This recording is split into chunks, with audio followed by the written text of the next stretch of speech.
నమస్తే. ప్రస్తుతం మనతో పాటు ట్రైకర్ కార్పొరేషన్ చైర్మన్ బెల్లయ్య నాయక్ ఉన్నారు. సో మాట్లాడే ప్రయత్నం చేద్దాం. రాష్ట్ర వ్యాప్తంగా అనేకమైనటువంటి అంశాల మీద ప్రతిపక్ష నాయకులు విమర్శలు చేస్తారు. ప్రధానంగా ఈ నెల 26న 4 పథకాలను అమలు చేయబోతుంది అధికార కాంగ్రెస్ పార్టీ. దాని మీద అనేక విమర్శలు చేస్తూ ఉన్నారు. కాంగ్రెస్ వాళ్ళకి మాత్రమే పథకాలు వస్తున్నాయని కొందరు, అబద్ధపు ప్రచారాలను ఇంకొందరు, అసంపూర్తిగా రుణమాఫీ అని ఇంకొందరు.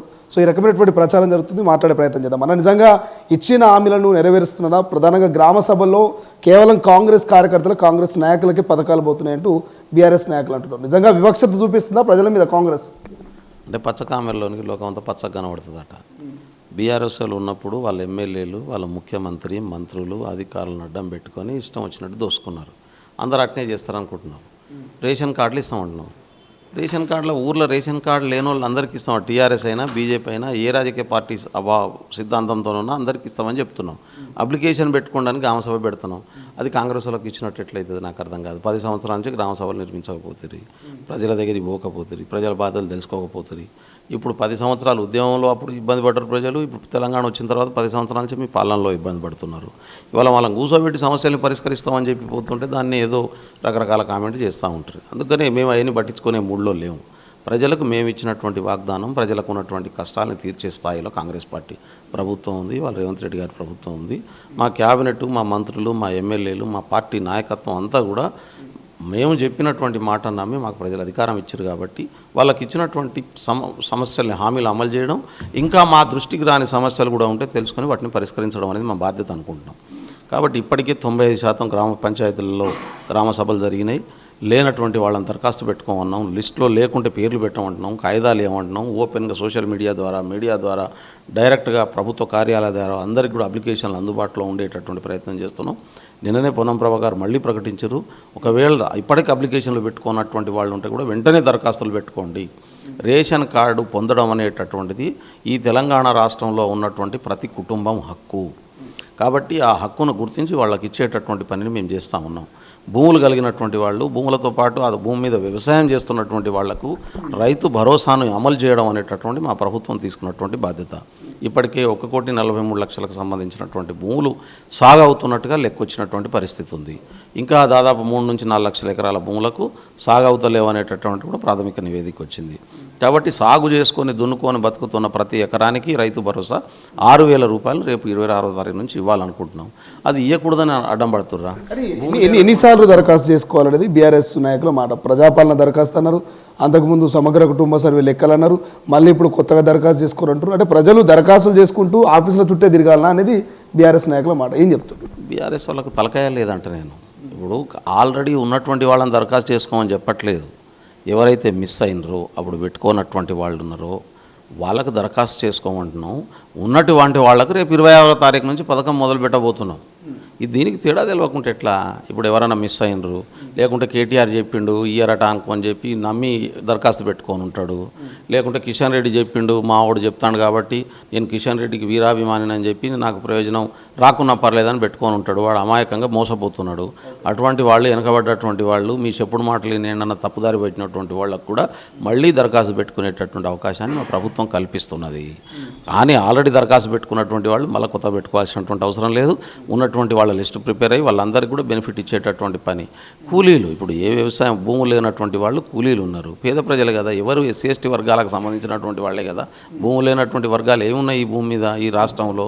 అటువంటి వాళ్ళందరికీ కూడా సంవత్సరానికి 12,000 రూపాయలు మా ప్రభుత్వం ఇస్తామని చెప్పింది. రేపు 26వ తారీఖు నుంచి ఆ పథకం మొదలు కాబోతున్నది. దానికి సంబంధించినటువంటి పని విధానాన్ని మొదలుపెట్టింది. ఇది చేయొద్దంటారా చెప్పండి? మీరు చేయలే. టీఆర్ఎస్ ఉన్నప్పుడు ఎందుకు చేయలేదు? ఒక్క రేషన్ కార్డు ఇచ్చిర్రా? ఒక్కరికి ఒక ఇల్లు ఇచ్చిండ్రా? ఎందుకు ఇవ్వలేదు? ఇవాళ శాటిలైట్ ద్వారా సర్వే చేసి ఇండ్ల పథకాన్ని మొదటి దఫాగా ప్రతి నియోజకవర్గానికి 3,500 ఇస్తున్నటువంటి పరిస్థితి ఉంది. ఏజెన్సీలో అన్లిమిటెడ్ ఇస్తామని చెప్పి ముఖ్యమంత్రి గారు స్వయాన చెప్పిండ్రు. కొన్ని విలేజెస్ స్వయాన కేసీఆర్ వండుకున్నటువంటి జామతండాలో ఉద్యమకారుడు ఉన్నప్పుడు వండుకున్నాడు, ముఖ్యమంత్రికి ఉన్నప్పుడు పోయిండు, ఎమ్మెల్యేలు వండుకున్నాడు. ఆ ఊర్లో ఒకటి ఇవ్వలే. మా నరేంద్ర రెడ్డి గారు మా మహబాద్ సంబంధించినటువంటి కాన్సెన్సీలోకి వస్తుంది. అది అవుటెడ్గా ఎన్ని ఉంటే సాచురేషన్ లెవెల్లో ఆ తండాకు మనం ఇద్దామనేటటువంటి మాటను ఇవ్వడం జరిగింది. అక్కడ సర్వే జరుగుతున్నటువంటి పరిస్థితి ఉంది. కాబట్టి మా ప్రభుత్వం చేతల్లో చూపిస్తుంది, వాళ్ళు మాటలలో చెప్తున్నారు. అధికారం ఉన్నప్పుడు చేయలేదు. అధికారం ఉన్నప్పుడు చేయనటువంటి వాడికి ఇలా మాట్లాడే నైతిక హక్కు కూడా లేదు. ఆ హక్కును వాళ్ళు కోల్పోయినరు, వాళ్ళని ప్రజలు పట్టించుకునేటటువంటి పరిస్థితి లేదు. అక్కడక్కడ గ్రామ సభల్లో డిస్టర్బ్ చేద్దామని ప్రయత్నం చేసిండ్రు. 99% గ్రామ సభలు ప్రశాంతంగా జరిగినాయి. ప్రజలందరూ కూడా కాంగ్రెస్ ప్రభుత్వం పట్ల నమ్మకంతో ఉన్నటువంటి పరిస్థితి ఉన్నది. పూర్తి స్థాయిలో వాటిని అమలు చేస్తాం. ఇప్పుడు విదేశీ పర్యటనలో భాగంగా దాదాపు 1,78,000 కోట్ల పెట్టుబడులు తీసుకొచ్చారు ముఖ్యమంత్రి గారు అని చెప్తా ఉన్నారు. సో వాస్తవానికి గత ప్రభుత్వం కూడా చాలా పెట్టుబడులు తెచ్చినామని చెప్పిన ఎక్కడ ఇంప్లిమెంటేషన్ కనబడలే పెద్దగా. సో మీ ప్రభుత్వం ఏమైనా ఇంప్లిమెంటేషన్ చేస్తుందా? ఉద్యోగాలు ఇటువంటి కల్పన ఏమైనా జరుగుతుందా, లేకపోతే కేవలం ప్రచారానికి మాత్రమే పరిమితం అవుతుందా? ఇప్పుడు ప్రభుత్వం పార్టీలు వస్తుంటాయి పోతుంటాయి. డెవలప్మెంట్ అనేది కంటిన్యూస్ మోడల్. చాలా అద్భుతమైనటువంటి ఇంగ్లీష్ మాట్లాడగలిగినటువంటి కేటీఆర్, అమెరికాలో చదువుకున్నటువంటి కేటీఆర్, నేను సాఫ్ట్వేర్లో పనిచేసినానికి చెప్పుకున్నటువంటి కేటీఆర్ కన్సర్న్ మినిస్టర్గా ఉండి చాలా పర్యటనలు చేసిండు. మొత్తం 10 సంవత్సరాల టీఆర్ఎస్ పాలనలో 9,900 సంవత్సరాల టీఆర్ఎస్ పాలనలో వచ్చినటువంటి పెట్టుబడులని 25,000 కోట్ల రూపాయలు. కానీ మొదటి దఫా లాస్ట్ టైం ముఖ్యమంత్రి గారు తిరిగినప్పుడు దాదాపు 40,000 కోట్లు వచ్చినాయి. ఇవాళ 1,78,950 కోట్ల రూపాయలకు సంబంధించిన అగ్రిమెంట్లు అయినాయి. ఈ అగ్రిమెంట్లు అయిన వాటిలో ద్వారానే దాదాపు 49,500 ఉద్యోగాలు వస్తాయని చెప్తున్నారు. అగ్రిమెంట్లలో వాళ్ళు పెట్టేటటువంటి డిపిఆర్ ప్రకారం అది వస్తుంది. అది గ్రౌండ్ అయ్యి ఎగ్జిక్యూట్ అయిన తర్వాత బెనిఫిట్ అవుతుంది. అందుకనే నేను అంటున్నాను, ముందుగాల ఇక్కడ ఒక వెసులుబాటు ఉన్నది, ఇక్కడ స్కోప్ ఉన్నది, ఇక్కడ పోయి మేము వ్యాపారం చేయొచ్చు, ఇక్కడ అన్ని రకాల ఫెసిలిటీస్ అందుబాటులో ఉన్నాయి అనేటటువంటి విషయాన్ని ప్రచారం చేయడంలో, ప్రపంచవ్యాప్తంగా ఉన్నటువంటి పెట్టుబడిదారులను ఆకర్షించడంలో, వాళ్ళ దృష్టిని హైదరాబాద్ మీద పెట్టేటట్టు చేయగడగంలో మా ప్రభుత్వం సక్సెస్ అయింది. అందుకని అగ్రిమెంట్లు కూడా చేసుకోలేదు కదా, ఆయన చేసుకున్న అగ్రిమెంట్లే 25,000 కోట్లు సంబంధించినటువంటి గత ప్రభుత్వం. కాబట్టి ఈ ప్రభుత్వం అయితే చాలా సిద్ధశుద్ధితోని 1,78,950 కోట్ల రూపాయల అగ్రిమెంట్లు చేసుకోగలిగింది. అంటేనే ఎంత పెద్ద ఎత్తున ప్రపంచవ్యాప్తంగా ఉన్నటువంటి పెట్టుబడిదారులను ఆకర్షించగలిగినటువంటి శక్తి ఉన్నదో దాన్ని బట్టి అర్థం చేసుకోవచ్చు. కాబట్టి అవన్నీ గ్రౌండ్ చేయిస్తే ఖచ్చితంగా అందరికీ ప్రయోజనాలు ఏర్పడతాయి. ఇక్కడ దాదాపు నిరుద్యోగులకు ఉపాధి కల్పన అనేటటువంటిది, ఉద్యోగాల కల్పన అనేది పెరిగేటటువంటి అవకాశం ఉంటుంది. తద్వారా దాని మీద ఆధారపడి జీవించేటటువంటి రియల్ ఎస్టేట్ రంగం కావచ్చు, దాని మీద ఆధారపడి జీవించేటటువంటి మనకు ఫుడ్ సంబంధించినవి కావచ్చు, వాళ్ళకు ఆహార ధాన్యాలకు సంబంధించినటువంటి కావచ్చు, ట్రాన్స్పోర్టేషన్ సంబంధించినవి కావచ్చు, ఇవన్నిటికి కూడా ఒక వ్యాపారం అనేది పెరుగుతుంది. రిసోర్స్ పెరిగిన తర్వాత, దాని వాడకందారులు పెరిగిన తర్వాత, ఇన్కమ్ పెరిగిన తర్వాత ఇవన్నీ పెరిగేటటువంటి అవకాశాలు ఉంటాయి. కాబట్టి మా ప్రభుత్వం ప్రపంచాన్ని ఆకర్షించడంలో ముఖ్యమంత్రి రేవంత్ రెడ్డి గారు, దుద్దిళ్ల శ్రీధర్ బాబు గారు కన్సర్న్ మినిస్టరు సక్సెస్ అయ్యారు. అంటే రేవంత్ రెడ్డి గారిని తిట్టేది కదా, ఆయనకి ఇంగ్లీషే రాదు, మాట్లాడడానికి రాదు, నిన్న దాని మీద పోయి వచ్చిన దాని మీద రకరకాల ట్రోలింగ్లు. మాకు భాష రాకపోవచ్చు, కానీ మా భావం గొప్పది, మా ఆలోచన గొప్పది, కమిట్మెంట్ గొప్పది, నిజాయితీ గొప్పది. కాబట్టి అలా ప్రపంచవ్యాప్తంగా ఉన్నటువంటి వాళ్ళను కన్విన్స్ చేసుకొని అగ్రిమెంట్లు చేసుకొని వచ్చినటువంటి పరిస్థితి ఉంది. ఇది అద్భుతమైనటువంటి శకంగా మారబోతుందని చెప్పి నేను భావిస్తూ ఉన్నాను.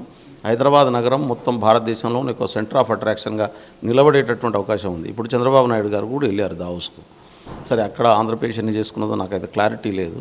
అంటే చాలా సీనియర్ ఆయన. ఉమ్మడి రాష్ట్రానికి ముఖ్యమంత్రి 9 సంవత్సరాలు చేసిండు. ప్రత్యేక రాష్ట్రానికి ఏర్పడ్డ తర్వాత 2సారి ముఖ్యమంత్రి అయ్యిండు. ఫడ్నవీస్ గారు కూడా 2 సార్లు ముఖ్యమంత్రి చేసినటువంటి వ్యక్తి. మహారాష్ట్ర ముఖ్యమంత్రి గారు కూడా వెళ్ళారు. ఇంకా చాలా రాష్ట్రాలకు సంబంధించిన ముఖ్యమంత్రి గారు వెళ్ళారు.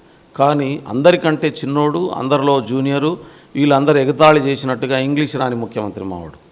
అంటే గ్రామరు, స్పెల్లింగ్లు మిస్టేక్ లేకుండా మాట్లాడగలిగినంత తెలివి లేకపోవచ్చు, కానీ కంటెంట్ను అర్థం చేయించగలిగిన కెపాసిటీ ఉన్నది. దాని ద్వారా అద్భుతంగా ఇవాళ 1,78,000 కోట్ల 950 కోట్ల రూపాయలు తేయగలిగినటువంటి పరిస్థితి ఉంది. నాకైతే చాలా హ్యాపీగా ఉన్నది. ఈ ప్రభుత్వం ప్రపంచ పటం మీద హైదరాబాద్ నగరాన్ని, తెలంగాణ రాష్ట్రాన్ని నిలబెట్టడంలో సక్సెస్ అయింది. పాటు లొట్టబీస్ ముఖ్యమంత్రి లొట్టబీస్ కేసు అన్నారు. సో ఆయన లొట్టబీస్ గురించి ఆయన మీరు అరెస్ట్ చేసే అవకాశం ఉందా? ఎందుకంటే ఫోన్ ట్యాపింగ్, కాళేశ్వరం, విద్యుత్తు, చేపలు, గొర్రెలు చెప్పుకుంటే చాలా చెప్పారు, కానీ ఏ విషయంలో కూడా ముందుకు పోతున్నట్టుగా అనిపించట్లేదు ప్రభుత్వం. అంటే ఇవన్నీ గతంలో ఉన్నటువంటి ప్రభుత్వం తీసుకున్నటువంటి నిర్ణయాల వల్ల ప్రభుత్వ సొమ్ము దుర్వినియోగమైనటువంటి అంశాలు. జిహెచ్ఎంసీకి సంబంధించినటువంటి 45 కోట్ల రూపాయలని ఏ రకమైనటువంటి అగ్రిమెంట్లు లేకుండా ఈ కార్ రేస్ పేరు మీద ఆ కంపెనీతో ఒప్పందం చేసుకోక ముందే 45 కోట్లు ఫారెన్ మనీని, ఇండియన్ కరెన్సీని ఫారెన్ డాలర్లలోకి కన్వర్ట్ చేసి ఆర్బీఐ పర్మిషన్ తీసుకోకుండా వాళ్ళకి ట్రాన్స్ఫర్ చేసేసారు. ఇక్కడ ఆర్బీఐ నా పర్మిషన్ తీసుకోకుండా ఎట్లా చేస్తారని చెప్పి ఇన్కమ్ ట్యాక్స్ డిపార్ట్మెంటు 8 కోట్ల రూపాయలు ఫైన్ వేసినటువంటి పరిస్థితి జిహెచ్ఎంసీ మీద. 55 కోట్ల రూపాయలు మిస్యూజ్ అయినాయి. ఇది ఆరోపణ. ఈ ఆరోపణను ఎంక్వైరీ చేసి తేల్చాల్సింది ప్రభుత్వ రాజ్యాంగబద్ధమైనటువంటి యంత్రాంగం. ఆ విచారణ జరుపుతున్నది. దాంట్లో ఏ ఏ ఏజెన్సీలకు ఆ కేసు పరిధి వస్తుందో ఆయా ఏజెన్సీలు కేసు పెట్టి ఎంక్వైరీ చేస్తున్నాయి. ఇది లొట్టపీసు కేసు అయితే, లొట్టపీస్ అంటే ఏంటంటే తలగబెట్టినాం అనుకో 2 నిమిషాల్లో కాలిపోతుంది. చాలామందికి హైదరాబాదు సిటీలలో ఉన్న వాళ్ళకి లొట్టపీస్ అంటే తెలియదు. చెరువులలో, కుంటలలో పెరిగేది మేము చిన్నగా ఉన్నప్పుడు. ఆ చెరువులలో కుంటలలో అది ఎండిపోయిన తర్వాత ఆడబెడితే 2 నిమిషాలు దాంట్లో గాలి వచ్చినట్టు వచ్చి బూడిదైపోతుంది అన్నట్టు. అంటే ఏం లేదు, అంత ఖాళీ అనేది అర్థమయ్యేటటువంటి.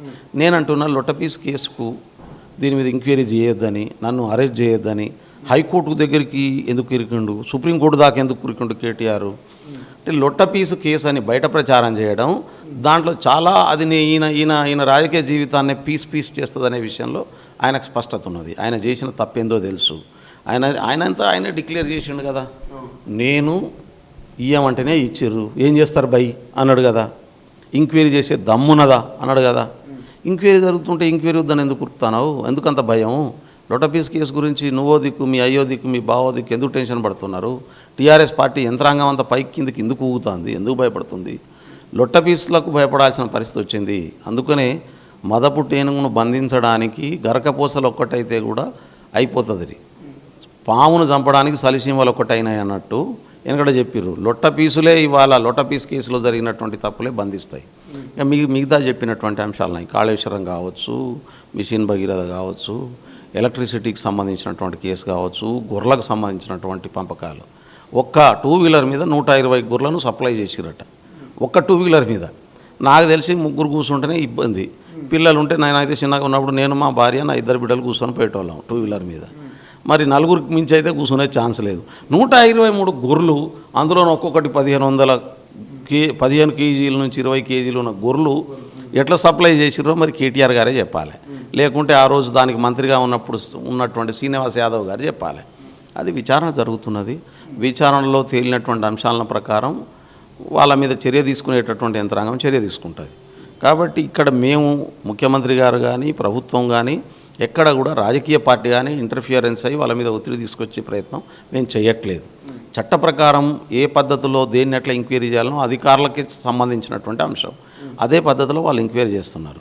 కాళేశ్వరానికి సంబంధించి ఒక రిటైర్డ్ జడ్జితోని కూర్చోబెడితే, సీనియర్ జడ్జి తెలంగాణ బిడ్డ, ఆయన మీద ఆరోపణ చేసి ఆయన ఆత్మగౌరవాన్ని దెబ్బతీసి పనిచేస్తే ఆయన రిజైన్ చేసి వెళ్ళిపోయాడు.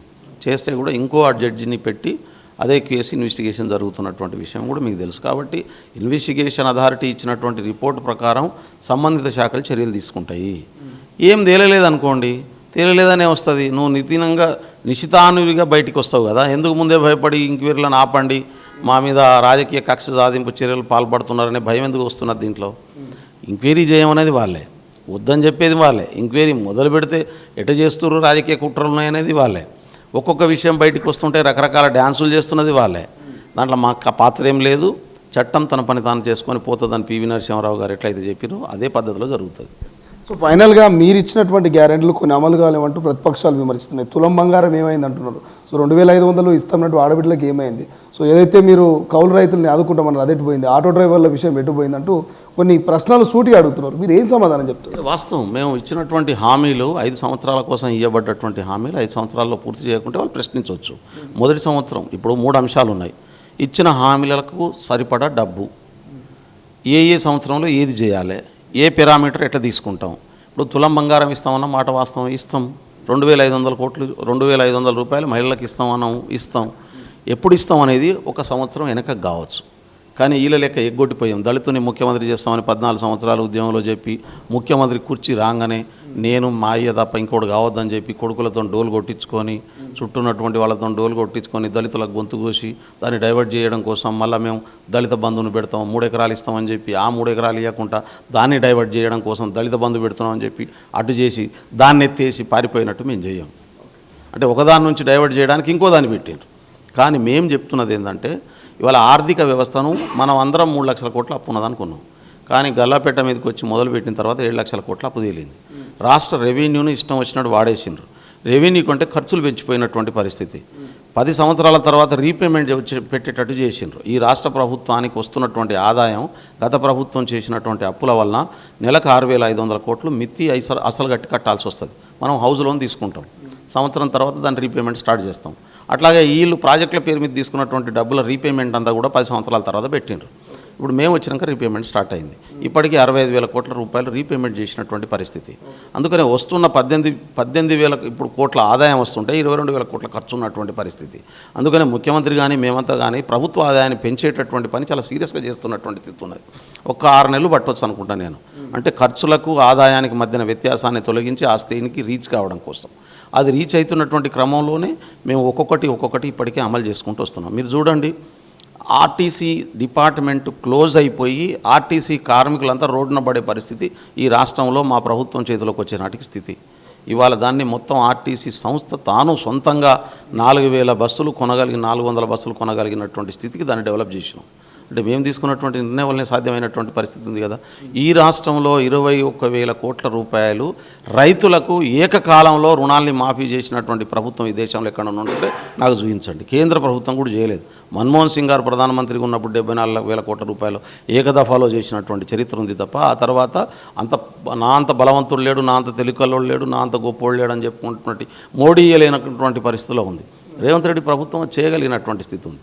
అందుకనే మేము ఇచ్చినటువంటి హామీలు ఇప్పుడు కొన్ని గతంలో 5 హామీలు అమలు చేసినాం. ఇవాళ 4 హామీలు రేపటి నుంచి అమలు చేయబోతున్నటువంటి స్థితి ఉంది. ఇప్పటికే ధరణి మార్చినాం, రెవెన్యూ సమస్యలను పరిష్కరించుకున్నటువంటి స్థితి ఉంది. ఇవాళ ఎస్సీ ఎస్టీలకు ఇచ్చినటువంటి హామీలు పిల్లలకు 40% డైట్ ఛార్జీలు పెంచినాం. అదేవిధంగా హాస్పిటల్ పోయినటువంటి వాళ్లకు హాస్పిటల్లో పోనీయకుంటుంటే దాన్ని మార్చినటువంటి పరిస్థితి ఉంది. 10 లక్షల దాకా ఇవాళ ఫ్రీగా వాళ్ళ హెల్త్ చెకప్ చేయించుకునేటటువంటి స్థితిని ప్రజలకు తీసుకొస్తున్నటువంటి పరిస్థితి ఉంది. కాబట్టి ఒక్కొక్కటి దాదాపు ఇప్పటికే 100 నుంచి 150 దాకా పని చేసుకుంటూ పోతున్నాం మేము. అయితే ఈ చెప్పుకోవడం శాత కాదు, ఎందుకంటే చెప్పుకునేటోళ్ళందరూ కూడా కొంత నారాజై ఉండడం, రకరకాలుగా ఉండడం కూడా మాకు కొంత ఇబ్బంది అవుతుంది. కాబట్టి మేము ఇచ్చిన ప్రతి హామీని అమలు చేస్తాం. ప్రజల్లో ఎప్పుడు వ్యతిరేకత వస్తుంది అంటే మేము 4 సంవత్సరాల లోపల మేము ఇచ్చిన హామీలు అమలు చేయలేదనుకో నువ్వు అన్నట్టు ఖచ్చితంగా ప్రజల్లో వ్యతిరేకత వస్తుంది. ప్రజలకు సమాధానం చెప్పాల్సినటువంటి అవసరం ఉంటుంది. మీరు వెయిట్ చేయండి, 1 ఇయర్ అయింది, ఇంకో 3 సంవత్సరాల లోపల 90% హామీలన్నీ అమలు అయిపోతాయి.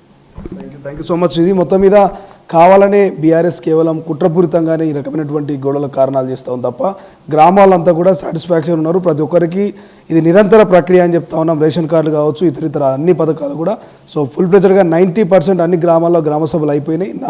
26వ తారీఖున 4 పథకాలని జనాల్లోకి తీసుకుపోతున్నాం. ఆర్థికంగా ఇబ్బందుల్లో ఉన్నాం. ఖచ్చితంగా మిగిలిన 4 ఏళ్లలో అన్ని రకాల పథకాలు మేము హామీలని నెరవేరుస్తామంటూ కాంగ్రెస్ నేత బెల్లయ్య నాయక్ చెప్తున్నటువంటి పరిస్థితి. కెమెరా పర్సన్ జాఫర్తో శ్రీశైలం, తొలి వెలుగు, మాసప్ టైక్. ప్రపంచంలో ఏ మూల ఏ క్షణం ఏం జరుగుతుందో వేగంగా తెలుసుకోవడానికి తొలి వెలుగు వాట్సాప్ ఛానల్ని ఫాలో చేయండి.